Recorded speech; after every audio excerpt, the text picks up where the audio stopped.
la tarde del 15 de abril de 1953. Se respira un clima tenso frente a la Casa de Gobierno.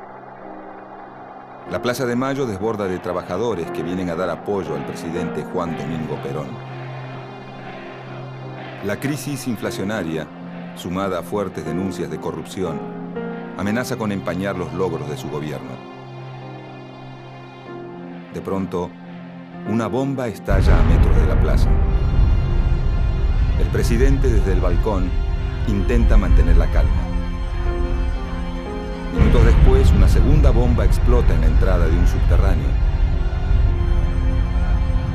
En la plaza, los manifestantes exigen una represalia para los autores de las bombas. Ante el clamor de la muchedumbre, Perón pide dar leña a los opositores. ¡Persuadiendo y tiró a palo!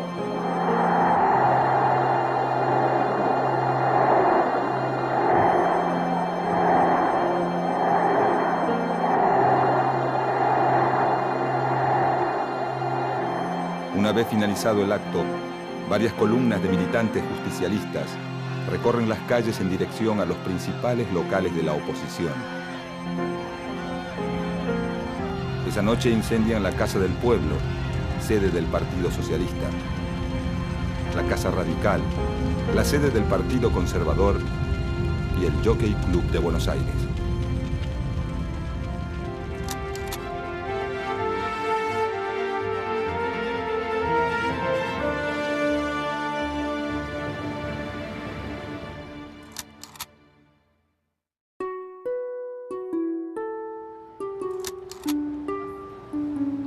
Para principios de 1946, la República Argentina se encuentra en pleno clima de elecciones presidenciales.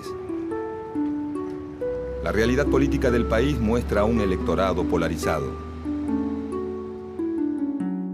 Bajo la denominación de Unión Democrática, se agrupan los partidos políticos tradicionales como la Unión Cívica Radical, el Partido Demócrata Progresista, el Partido Socialista, los conservadores y el Partido Comunista. Los candidatos de la Unión Democrática, representados por la fórmula presidencial Tamborini-Mosca, buscan alinearse con las potencias vencedoras en la Segunda Guerra Mundial, presentándose ante la sociedad como los representantes de la democracia y el sistema liberal. La Unión Democrática trata de mostrar al gobierno militar de Edelmiro Julián Farrell y a la política de su candidato oficial, Juan Domingo Perón, como una versión local del fascismo europeo. Por el otro lado, el Frente Electoral del Coronel Perón está representado por un partido integrado por dirigentes de los principales sindicatos que busca representar políticamente al sector obrero industrial, el Partido Laborista, y también por un desprendimiento del radicalismo, en desacuerdo con la política de la Unión Democrática, la UCR Junta Renovadora, y algunas fracciones de otros partidos que se suman en varias provincias. Este frente electoral persigue una política que promueva el desarrollo industrial y la instauración de un estado de bienestar, continuando la línea política nacionalista impulsada por el coronel Perón en sus épocas de secretario de Trabajo y Previsión del gobierno militar. Fuera del sistema de partidos, la candidatura de Juan Domingo Perón recibe la adhesión de dos sectores muy fuertes en la política de esos años. Por un lado, las Fuerzas Armadas y en especial el Ejército, cuya fracción nacionalista decide apoyar desde un principio la política social del candidato de gobierno. Y por otro lado, la Iglesia Católica, cuya relación con Perón comienza con la Revolución del año 43, cuando el gobierno militar de ese entonces, del que Perón forma parte, implanta la educación religiosa obligatoria en las escuelas. Además, la adopción por parte de Perón de varios postulados de la doctrina social de la Iglesia hace que su relación con sectores del clero sea desde un principio bastante fluida. En las elecciones presidenciales del 24 de febrero de 1946, la fórmula presidencial Juan Domingo Perón Hortensio Quijano, con un 52% de los votos, derrota a la de la Unión Democrática. De esta manera, la coalición política del coronel Perón obtiene una amplia mayoría en el Senado y el 70% de las bancas en la Cámara de Diputados, dejando muy poco espacio para la oposición. A partir de este momento, comienza en Argentina una fuerte etapa de confrontaciones y antinomias, que dividen políticamente al país en dos grupos, a primera vista irreconciliables. Una vez instalado en la presidencia, Juan Domingo Perón comienza a dar forma a su programa de gobierno, basado en la idea de construir una alianza de clases, es decir, un acuerdo entre el capital y el trabajo, garantizado por el poder del Estado. Para llevar a cabo este programa, Perón busca el apoyo de los sectores más afines a él. El sector obrero industrial, organizado políticamente mediante los sindicatos, y el sector empresario vinculado a la industria liviana, que basa su desarrollo en el mercado interno. La floreciente situación económica de la que goza el país en 1946 hace que el plan de Perón empiece a dar frutos rápidamente. En poco tiempo, la participación del salario de los trabajadores en el ingreso nacional pasa del 44% que tenía en 1943 a más del 53% llegado 1948. Para 1949, el salario real crece en un 62% con respecto a las cifras de 1945, permitiendo que los sectores de menores recursos aumenten el consumo de bienes y servicios relacionados con el bienestar. Los sindicatos, que para ese momento ya habían quintuplicado sus índices de afiliación, comienzan a expandir los servicios a sus asociados, construyendo sus propios policlínicos, hoteles y colonias de vacaciones, mientras que el Estado garantiza el acceso a la salud, la vivienda y el sistema previsional de los sectores más carenciados. Estas cifras alentadoras dan al gobierno de Perón un amplio margen de consenso entre los sectores populares, que comienzan a ver al presidente como algo más que un simple líder político. A todo esto, su esposa, María Eva Duarte de Perón, impulsa una medida que la hace sumamente popular.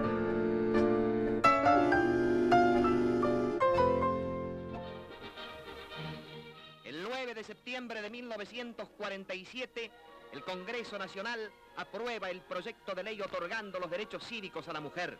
La señora Eva Perón, única gestora del voto femenino, materializó el sueño de la mujer argentina, otorgando la igualdad de derechos civiles con el hombre como corresponde a una democracia avanzada.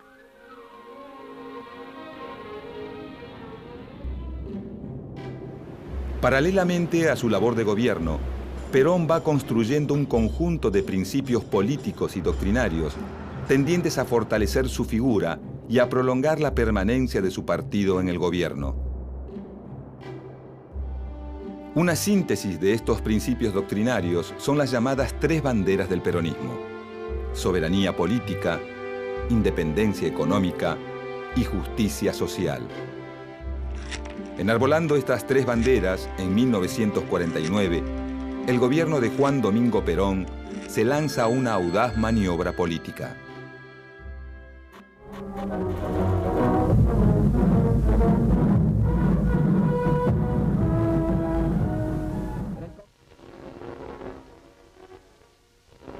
En solemne sesión especial, el general Perón expone su pensamiento sobre la reforma constitucional, refiriéndose a la necesidad e importancia de las modificaciones propuestas, poniendo de manifiesto su fe en que con ellas ha de lograrse una nación socialmente justa, económicamente libre y políticamente soberana. La reforma constitucional de 1949 busca legitimar jurídicamente los avances políticos y sociales obtenidos por el peronismo, incorporando los derechos del trabajador, de la familia, de la ancianidad y de la educación y la cultura, y un capítulo sobre función social de la propiedad, el capital y la actividad económica al texto de la Carta Magna, así como también sus 3 banderas al contenido del preámbulo. Además de sus propósitos jurídicos, la reforma constitucional también tiene una clara finalidad política: crear una cláusula que permita la reelección del presidente. El evidente afán reeleccionista, sumado al importante papel que asigna la nueva Constitución Nacional al Estado en la economía y la política social, provoca un enérgico rechazo en los sectores opositores que ven esta reforma como un avance de la incipiente doctrina peronista sobre las tradiciones institucionales. A pesar de todo, la nueva Constitución es aprobada y Perón se lanza inmediatamente a una nueva campaña electoral. Ese mismo año, se revierten las condiciones económicas favorables que acompañaron los primeros años del gobierno peronista. Si en 1946 Perón logra ganar las elecciones con las principales radios y diarios en su contra, está claro que para 1951 esto no va a volver a suceder. En consecuencia, Perón redobla los esfuerzos de campaña, asignando una vital importancia a la Subsecretaría de Informaciones de la Presidencia. Este organismo, a cargo de Raúl Alejandro Apold, controla la radio, la prensa escrita y el cine. Produce sus propias campañas gráficas y radiales y auspicia la producción de noticieros favorables al gobierno. Paralelamente, la Subsecretaría de Apold busca recortar los medios de propaganda con los que cuenta la oposición, llegando a expropiar el diario La Prensa, un fuerte órgano opositor.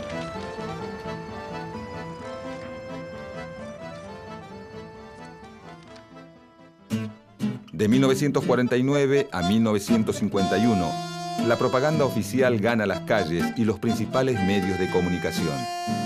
Libros, afiches y filmes propagandistas exaltan la figura del presidente y su esposa. Es en esta época que María Eva Duarte de Perón adquiere una importancia fundamental para el gobierno. Su avasallante personalidad y sus logros políticos, sumados a su intensa obra benefactora, hacen que en poco tiempo la militancia peronista la convierta en un emblema de justicia social y que el gobierno la instale como la segunda cara más visible de la propaganda oficial. Para 1950, la campaña electoral avanza en medio de una incipiente crisis económica, que trae consigo los primeros brotes de inflación y una importante caída en las exportaciones. Con el fin de no perder el control de la situación, el Estado peronista refuerza las tendencias centralizadoras de su acción política, avanzando sobre distintas áreas, tanto en lo que se refiere a la implementación de políticas sociales, como la salud pública y la construcción de viviendas, como a los cuadros intermedios del movimiento, especialmente los sindicatos. Para principios de los 50, el sector sindical es uno de los que más ha crecido y uno de los principales apoyos del gobierno peronista. Con el objetivo de establecer un mayor control de los sindicatos, el Estado promulga la Ley de Personería Gremial. Dicha ley establece la formación de un único sindicato por rama industrial, lo que facilita el control por parte del Estado del movimiento obrero organizado. Paralelamente a la Ley de Personería Gremial, el Partido Peronista va reemplazando a la vieja guardia sindical por una nueva dirigencia menos autónoma y más cercana al gobierno.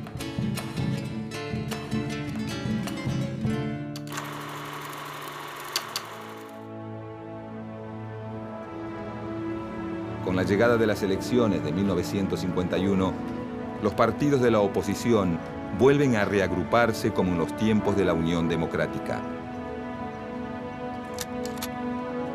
Entretanto, una figura surgida de las mismas filas del gobierno comienza a ganar cada vez más peso político.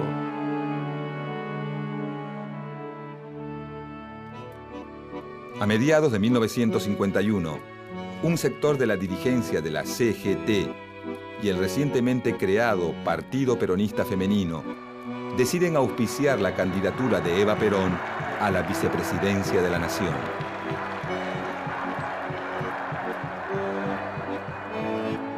Esta noticia no hace más que avivar los ánimos de la oposición, principalmente entre los oficiales del ejército, que ven en Eva a una figura política mucho más intransigente que el mismo Perón. A fines de agosto de ese año, en parte debido a problemas de salud y a las reiteradas presiones de la cúpula militar, Eva Perón decide renunciar a su candidatura, dando un emotivo discurso que quedará registrado en la memoria de sus seguidores como el renunciamiento histórico.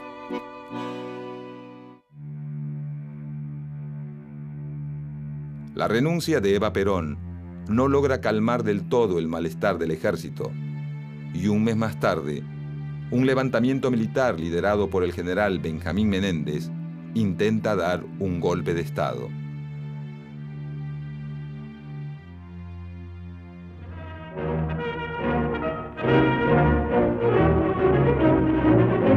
Vibrando de indignación y patriotismo, el pueblo argentino sale a la calle para aplastar la traición, como en la histórica jornada de... A pesar de las críticas de la oposición y del intento de golpe de Estado, el 11 de noviembre de 1951, la fórmula Perón-Quijano vuelve a triunfar en las elecciones con un 62% de los votos.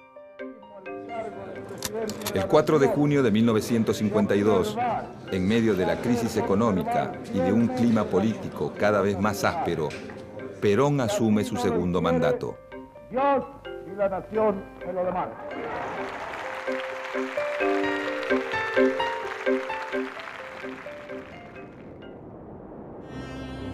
Un mes y medio más tarde, el 26 de julio, Eva Perón muere víctima de un cáncer.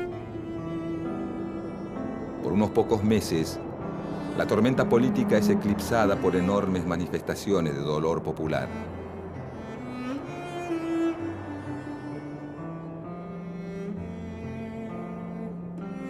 La ausencia física de la figura más convocante del gobierno comienza a ser suplida por un culto a su memoria. Pero para el gobierno de Perón, ya nada va a volver a ser igual. Llegado 1953, lo peor de la crisis económica parece estar llegando a su fin, aunque la crisis política no para de fermentar.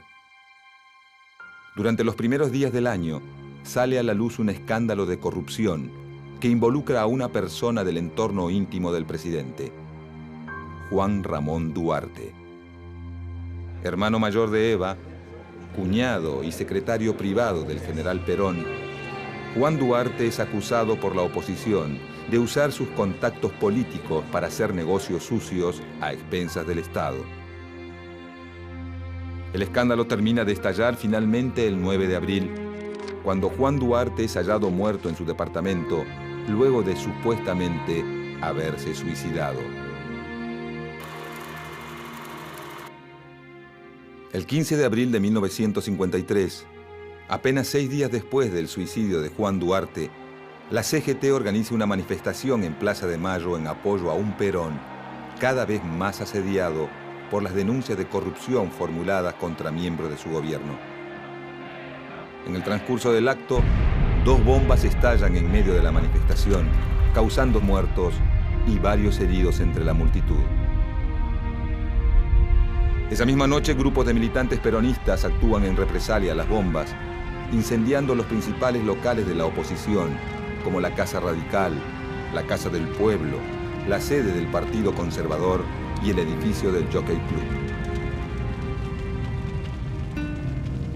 En los días posteriores a la quema del Jockey Club, el conflicto entre Perón y la oposición se agudiza. El gobierno endurece su política de persecución y censura y varios líderes opositores son encarcelados. Dentro y fuera de los calabozos, comienzan a correr rumores de apremios ilegales y torturas que desprestigian aún más la imagen del régimen. Para descomprimir la situación, a fines de ese año, el Congreso decide dictar una amnistía.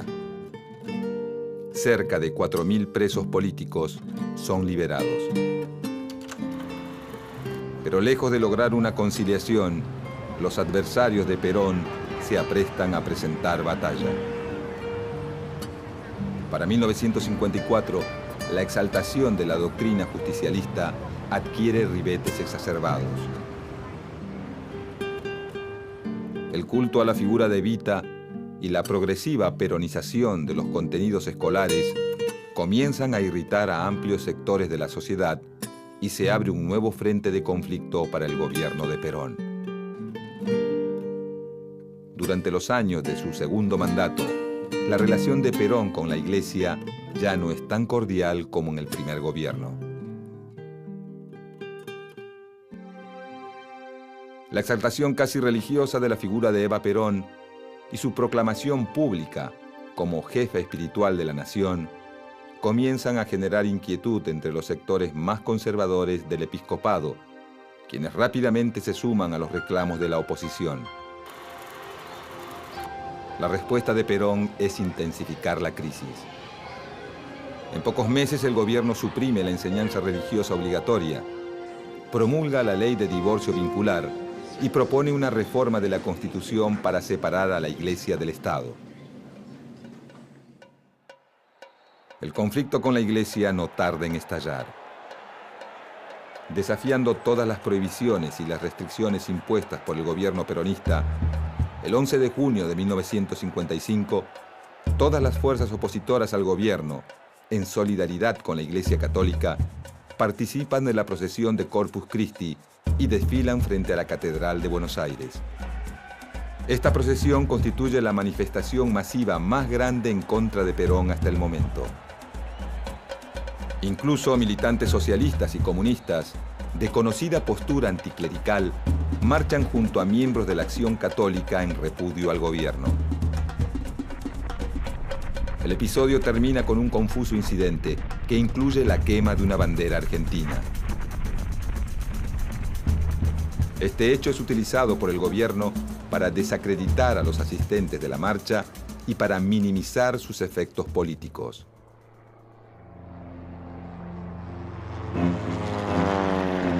El 16 de junio de 1955, a las 12:40 del mediodía, una escuadra de 30 aviones de la Marina de Guerra y la Aeronáutica bombardea la Casa Rosada y la residencia presidencial de Recoleta, con un único objetivo: matar al presidente. Durante 5 horas, más de 15 toneladas de explosivos son arrojados sobre cientos de civiles indefensos, convirtiendo a la Plaza de Mayo en una versión porteña del apocalipsis. Perón, advertido de la maniobra, logra ponerse a salvo y sofocar la rebelión con el apoyo de los oficiales del ejército leales al gobierno.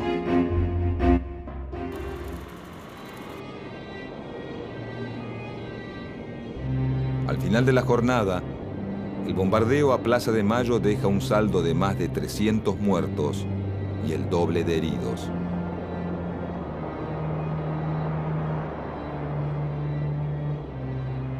Esa misma noche, grupos armados de militantes peronistas incendian varios templos de Buenos Aires y la sede de la curia arzobispal.